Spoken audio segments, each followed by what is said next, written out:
South India shopping mall the wedding మంత్ర సరికొత్త wedding collection south India shopping mall.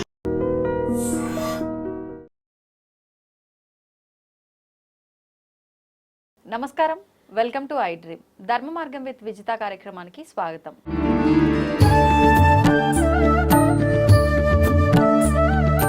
ప్రస్తుతం మనతో పాటు ఉన్నారు ప్రముఖ ఆధ్యాత్మికవేత్త మాడుగుల శివప్రసాద్ గారు. ఇప్పుడు వారితో మాట్లాడి మరిన్ని విషయాలు తెలుసుకుందాం. నమస్కారం గురుగారు. ఆశీర్వచనం తల్లి. గురుగారు, సాధారణంగా ప్రతి ఒక్కరు కూడా ఆలయం వెళ్ళిన తర్వాత తీర్థ ప్రసాదాలు తీసుకునే విధానం ఏదైతే ఉందో, ఇప్పుడు అది ఆచరించే విధానం తప్పుగా ఉందేమో, అంటే మనం తీర్థం తీసుకునేటప్పుడు చేయి పట్టుకునే విధానం కూడా కరెక్ట్గా ఉండాలి అని చెప్పి ఒక్కొక్కసారి ఈ పురోహితులు కూడా చెప్తుంటారు, అమ్మ అలా కాదు ఇలా పట్టుకో అని చెప్పి. ఇప్పుడు మనం తీసుకునే విధానం అంతా కరెక్ట్గానే ఉందా? శ్రీ మహాగణాధిపతయే నమః. ఐం మహాసరస్వత్యే నమః. శ్రీ లలితాంబికాదేవియే నమః. ఆలయాలలో తీర్థం తీసుకోవటము, ప్రసాదం తీసుకునేటువంటి విధానము ఏ విధంగా తీసుకోవాలి అనేది. ఆలయాలలో తీర్థం తీసుకునేటప్పుడు మామూలుగా చాలామంది ఇలా పడుతూ ఉంటారు చెయ్యి. ఇలా కాదు, నిజానికి ఇలా పట్టాలి. ఇలా పట్టినప్పుడు ఏమవుతుంది అంటే, ఈ వేలు లోపలికి ముడుచుకొని ఇది ఇలా ఉంటే, ఇది తీసుకునేటువంటి విధానంలో మనం ఎందుకు తీసుకుంటున్నాము తీర్థము తీసుకునే దానికి సార్థకత ఏమిటి అనేటువంటిది దానికి న్యాయం చేసిన వాళ్ళం అవుతాం. ఒక పద్ధతి, ఒక ముద్ర అనేటువంటిది ఉంటుంది తీసుకునేటువంటి విధానంలో. ఆచమనం చేసేటువంటి విధానంలో కూడా మనం ఇదే పాటిస్తాము. ఇలాగే మామూలుగా ఈ వేలు లోపలికి ఉండి ఇది ఇలా తీసుకోవటం అనేటువంటిది సాంప్రదాయము. ఇలా తీసుకున్నప్పుడు ఆడవాళ్ళైతే వాళ్ళ యొక్క చీర కొంగును ఇలా కిందికి పెట్టుకోవటము కానీ, మగవాళ్ళైతే ఉత్తరీయాన్ని ఇలా కిందికి పెట్టుకుని కాస్త నిటారుగా నిలబడి కాకుండా కొద్దిగా ఇలా వంగి తీసుకోవటం అనేటువంటిది సాంప్రదాయం. అంటే బొటన వేలు లోపలికి లోపలికి మడిచి ఈ విధంగా తీసుకోవాలి తీర్థం తీసుకునేటువంటి విధానము. ఇలా తీసుకున్నందుకు మనకు నాడీ మండలము ఇవన్నీ కూడా ఉంటాయి కదా, లోపల నాడులన్నీ కూడా దానివల్ల దాని యొక్క సార్థకత, మేలు జరగటం అనేటువంటిది ఉంటుంది. ఎందుకోసము మనం తీర్థము, మన దేహము మనకు చెప్తారు, అకాల మృత్యుహరణం, సర్వవ్యాధి నివారణము, సమస్త పాపక్షేకరం, ఫలానా పరమేశ్వరి పాదోదకం, పరమేశ్వర పాదోదకం పావనం శుభం అని ఏ దేవుడైతే దేవుని మామూలు సహజంగా మనం అనుకోవడం ఇవ్వటం జరుగుతుంది. ఇవన్నీ కూడా మనకు ఆ మంత్రానికి తదనుగుణంగా పాటిస్తున్నప్పుడు మంత్రానికి క్రియ అనేటువంటిది ఒకటి ఉంటుంది. ఏ కార్యక్రమం చేస్తున్నా మంత్రానికి క్రియ ఉంటుంది. ఆ మంత్రానికి తగ్గట్టుగా క్రియ జరగాలి. అందుకని ఇక్కడ తీర్థం తీసుకున్నప్పుడు ఇచ్చేటువంటి ఆయన 3 సార్లు ఎప్పుడైతే ఇస్తాడో అర్చకుడు, దానికి క్రియ కరెక్ట్గా ఉంటే సత్ఫలితం ఇస్తుంది. ఇప్పుడు ఈ 3 సార్లు ఇస్తున్నప్పుడు కూడా, అంటే కొంతమంది ఏమో ఒకసారి ఇవ్వగానే తాగి అలా 3 సార్లు తీసుకుంటారు, కొంతమంది అలాగే పెట్టి 3 సార్లు అయిపోయిన తర్వాత తీసుకుంటారు. 3 సార్లు విధానం అండి కరెక్ట్? 3 సార్లు అయిన తర్వాతనే తీసుకోవాలి. ఓకే. ఇప్పుడు అకాల మృత్యుహరణం, సర్వవ్యాధి నివారణం, సమస్త పాపక్షేకరం 3 సార్లు అవుతున్నాయి కదా, అయిన తర్వాతనే తీసుకోవాలి. పూర్తి అయిన తర్వాత తీసుకోవటమే న్యాయం. ఒకటి అయిన తర్వాత మామూలుగా ఒక ఏదైనా మనము పంచ ఉత్తరీయం లాగా ఉంటుంది. అందుకే దేవాలయాలలోకి వెళ్ళేటప్పుడు ఆడవాళ్ళకైతే పైట చెంగు ఇలా నిండుగా కప్పుకొని వెళ్ళటము ధర్మము. మామూలుగా వెళుతూ ఉంటారు. అలా కాకుండా పైట చెంగు ఈ భుజము మీదికి తీసుకొని, అంటే భర్తతో కూడా వెళ్ళినా, ఒకవేళ భర్త రాకుండా స్త్రీమూర్తి మాత్రమే వెళ్ళినా, భర్త కుడివైపు ఉంటాడు కదా, ఆ ఉన్నప్పుడు ఆ భర్తకు సంబంధించిన ఈ కొంగు ముందుకు ఎందుకు వేసుకుంటారు ఆడవాళ్ళు అంటే, అది భర్త శ్రేయస్సు కోసము వేసుకునేటువంటిది. మనమేమో హుందాతనము, గాంభీర్యము, అదొక గొప్పతనము, స్టైలు అని ఏవేవో అనుకుంటాం. అలా కాదు.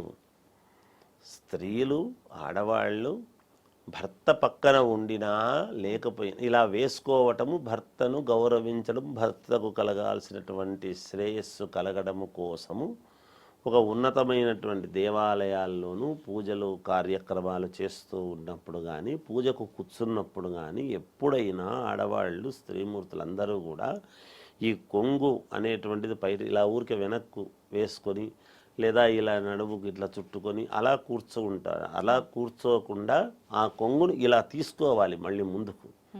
అలా తీసుకోవటములో ఏమిటి అంటే భర్త శ్రేయస్సు నేను కోరుకుంటున్నాను అని స్వామికి తెలియజేయడంలో ఆంతర్యము. క్రియ అని నేను ఇందాకే చెప్పా. క్రియలు చాలా అవసరం. ఇవన్నీ కూడా క్రియలలో భాగమే. అలా వేసుకొని తీర్థము తీసుకోవటం అనేటువంటిది సాంప్రదాయం. అలా తుడుచుకున్న తర్వాత ప్రసాదము ఇస్తారు. ప్రసాదము ఇవ్వంగానే వెంటనే నోట్లోకి వేసుకుంటూ ఉంటారు చాలామంది దేవాలయాల్లో. అంటే కాస్త ఒక చోట ఎక్కడో కూర్చొని ప్రసాదము తీసుకోవటం అనేటువంటిది పద్ధతి, శాస్త్రము. ప్రసాదము కూర్చొని తినటం అనేటువంటిది అవసరం. అందుకనే మనం ఇళ్లలో భోజనాలు చేస్తే కూడా కింద కూర్చొని తినాలి అనేటువంటిదే శాస్త్రం. ఆ కూర్చున్నప్పుడు తింటూ ఉన్నప్పుడు ఆ తినేటువంటి తిండి పరిపూర్ణముగా మనం ఎందుకు తింటున్నట్టు, మనం ఆరోగ్యం కోసం తింటున్నట్టు. అవునండి. మన ఆరోగ్యంతో బాగుండి అన్ని రకాల జీవితంలో ముందుకు వెళ్ళటానికి అనుకూలముగా ఉండటం కోసం మనం తింటున్నాం. తినడం కోసమే పుట్టలేదు, బ్రతకడం కోసం తింటున్నాం. తినడం కోసం బ్రతకడం లేదు. కాబట్టి ఆ తినేటువంటి తిండి ప్రసాదం అనేటువంటిది ఒక్క నిమిషం అలా కూర్చొని తిని కాసేపైనా ఒక్క నిమిషమైనా కూర్చొని లేయాలి అని. అందుకనే చాలా వరకు ఏమవుతున్నది, అందరూ నిలబడి ఎప్పుడైతే తింటున్నారో, నిలబడి మంచినీళ్లు తాగుతూ ఉన్నారో అనారోగ్య పాలు ఎక్కువగా అవుతున్న కారణాలు అందుకే వస్తున్నాయి. ఎక్కడైనా పూర్వము హోటళ్ళు అయినా ఇళ్లల్లో అయినా కూర్చొని తినటం అనేటువంటిది సాంప్రదాయం. కూర్చొని తింటేనే దేహానికి అది తిన్న తిండి పడుతుంది. కూర్చొని తిన్నప్పటికీ ఇప్పుడు ఈ మధ్యకాలంలో చెప్పులు వేసుకొని అలాగే కూర్చొని తినటం లాంటివి కూడా ఎక్కువగా చూస్తున్నాం. ఇప్పుడు ఆఫీసుల్లోనే అవనివ్వండి, ఫంక్షన్లలో వెళ్ళినా కూడా మనం ఏకంగా చెప్పులతోటే తినేస్తున్నాం. అది కూడా కొంచెం దోషంగా మారుతుందంటారా? ఉత్త దోషము కాదు, మహాపాపము అన్నాడు. చెప్పులు వేసుకొని చెప్పులతోనే తినటం అనేటువంటిది చాలా చెడ్డది. అది మన ఆరోగ్యాన్ని మనమే నాశనం చేసుకుంటూ ఉన్నాం. మన చేతులారా చేసుకునేటువంటివి ఇవన్నీ.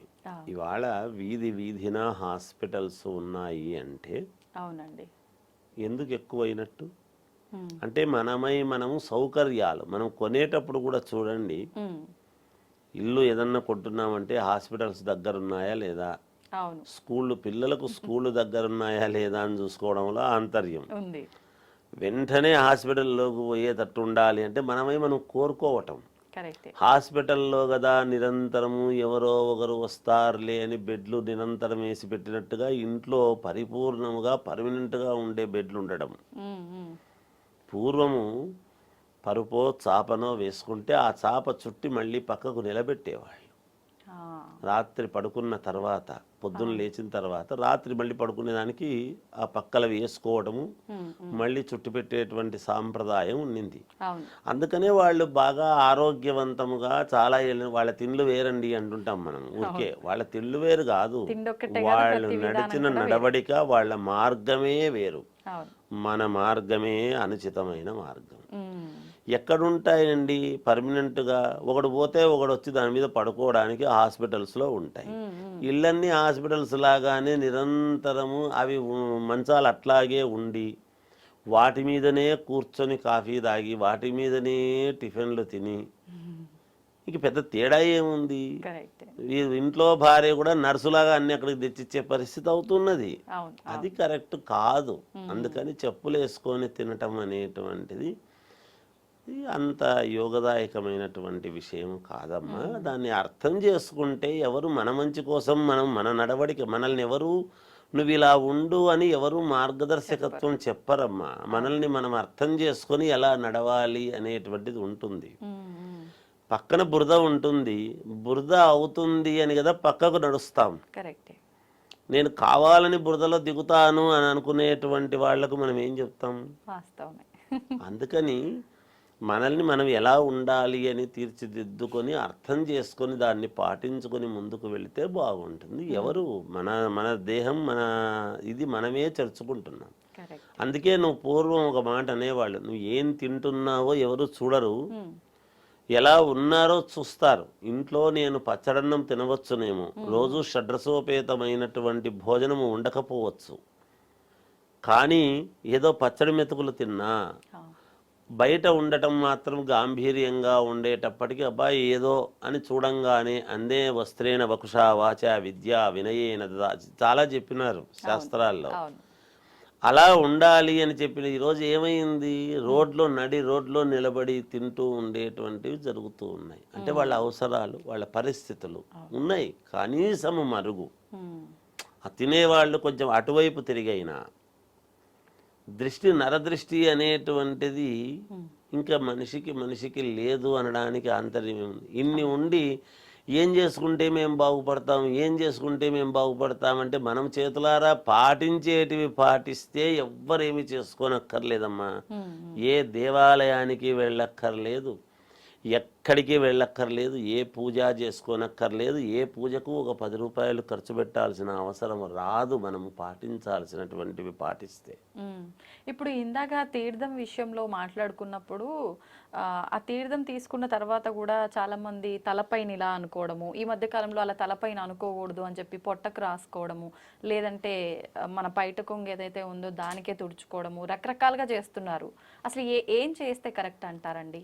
తీర్థము తీసుకున్న తర్వాత మనము ఉండేటువంటి వస్త్రాన్ని దేనికైనా తుడుచుకోవచ్చు, కానీ పొట్టకు రాసుకోవడము, నెత్తికి రాసుకోవడము అనేటువంటిది ఎప్పుడూ కరెక్ట్ కాదు. ఒకటి. రెండవది, తీర్థము మూలికల జలముతో అభిషేకం చేసినటువంటి తీర్థముగా మనం ఇవ్వడం జరుగుతుంది, భగవంతుడికి అభిషేకం చేసినటువంటి వాటితో. అందుకనే ఎప్పుడు తీసుకునేవాళ్ళు ఇది అంటే ఉదయాన్నే పరగడుపున దేవాలయానికి పోయి తీసుకోవడం అనేటువంటిది జరిగేది. ఇప్పుడు సరే ఉన్న పరిస్థితుల దృష్ట్యా ఏదో ఒక సమయానికి వెళుతున్నారు, తీసుకుంటున్నారు. కానీ అలా పొట్టకు రుద్దుకోవడము లేదా ఇంకో చోట నెత్తికి రుద్దుకోవటము అనేటువంటిది కాదు, అలా చెయ్యకూడదు. మామూలుగా ఏదైనా మనం బయట చెంగుకో ఇంకోదో లేదా ఒక కర్చీఫ్ లాంటిది తీసుకుపోవటము, దేన్ని తుడుచుకుంటే అయిపోయింది. తీర్థం కదా, అదేమి తప్పు కాదు కదా, భగవంతుడి దగ్గర ఇచ్చేటువంటి తీర్థం. మీకు ఎప్పుడూ పంచామృతము అని ఉంటుంది, పాలు, పెరుగు, తేనె, నెయ్యి, చక్కెర అన్నీ కలిపినటువంటి పంచామృతము తీసుకున్నప్పుడు చేయి కడుక్కోవటం అనేటువంటిది అది పద్ధతి, అది విధానం. చేయి కడుక్కుని తర్వాత ప్రసాదం తీసుకోవడం అనేది ఉంటుంది. ఈ కాలంలో గుళ్ళల్లో అంతంత సమయాలు ఉండవు కదమ్మా, జనము విపరీతంగా ఒకరినొకరు తోసుకుంటూ ఉంటారు. అక్కడ కూడా భక్తితో వెళ్ళినప్పుడు ఒక నిమిషము కానీలే అనేది ఉండదు. అంటే గర్భగుడి వరకు పోతారు నిదానముగా, గర్భగుడి దగ్గరికి పోయిన తర్వాత ఇంకా వెంటనే వెళ్ళిపోవాలా స్వామిని అనేటువంటి తొందరలో వాళ్ళు తోసేస్తారు, వీళ్ళు హడావిడిగానే ఉంటారు. అలా హడావిడి అయిపోతూ ఉంటుంది. ఎక్కడైనా గుళ్ళల్లో కూడా అవి మార్పులు రావాలేమో. జనం వెళ్ళినప్పుడు ఒక్క సెకండో 2 సెకండ్లో స్వామిని చూసి అనుగ్రహం పొందేట్టుగా ఉండాలి. అంటే ఓకే, గానీ ఇప్పుడు క్షేత్రాలకు వెళ్ళినప్పుడు ఎంతెంత దూరం నుంచో వస్తారు చూడాలి అని చెప్పి ఎన్నో ప్లాన్లు వేసుకొని ఆఫీసులకు సెలవులు పెట్టుకొని డబ్బు ఖర్చు పెట్టుకొని వెళ్తే మీరు అన్నట్టుగా అక్కడి వరకు వెళ్ళిన తర్వాత ఆ ఒక్క క్షణం కూడా చూడనిచ్చే, అసలు ఆ కళ్ళల్లో ఇట్లా కనీసం ఆ బింబం నిలిచేటట్టుగా కూడా చూడనియరు ఒక్కసారి కూడా. అదే నేనేమంటున్నా అంటే జనము విపరీతంగా వస్తారు, ఓకే కాదనము, కానీ అక్కడ కొంచెము ప్రజలకు విఐపీలు అనేటువంటివి పక్కకు పెడితే సామాన్య ప్రజానీకానికి ఎప్పుడైనా అదృష్టం కలుగుతుంది. ఈ విఐపీలకు 1 గంట, అరగంట, 10 నిమిషాలు, 15 నిమిషాలు ఒక్కొక్కరు ఒక్కొక్క విఐపీ 10 మందిని, 12 మందిని, 20 మందిని పిలుచుకెళ్తే వాళ్ళకే 1 అరగంట, గంట పోయా వీళ్ళనేమో తోసేస్తుంటారు, వాళ్ళనేమో నిలబెట్టి మళ్ళీ స్వామి యొక్క అలంకారానికి చేసినటువంటివి పూలో లేకపోతే శాలువ విఐపీలుగా చూడాల్సిందే. అవును. కానీ సామాన్య ప్రజలకు కనీసం ఒక 10 సెకండ్లన్నా స్వామిని చూడటానికి అనుగ్రహిస్తే బాగుంటుంది అనేది ఎక్కడైనా చెప్పాల్సినటువంటి మాట తల్లి. అది సంగతి. సంతోషం అండి, చాలా మంచి విషయాలు తెలియజేశారు. ధన్యవాదాలు. జయోస్తు. దీన్ని తవ్వండి, తవ్వుతూనే శివలింగం. సరే దాన్ని అట్లా కప్పేసేయండి, చూపించదండి. Krishna is there. మూర్తి పూజ కాదు, సాక్షాత్ బ్రజేంద్ర నందన భగవాన్ ఉన్నారు మూర్తిలో. ఏమీ ఆశించకుండా ఆరాధించే వాళ్ళు కూడా ఉన్నారా ప్రభుజీ? నిజమైన భక్తి అంటే మనకు తెలియదు కాబట్టి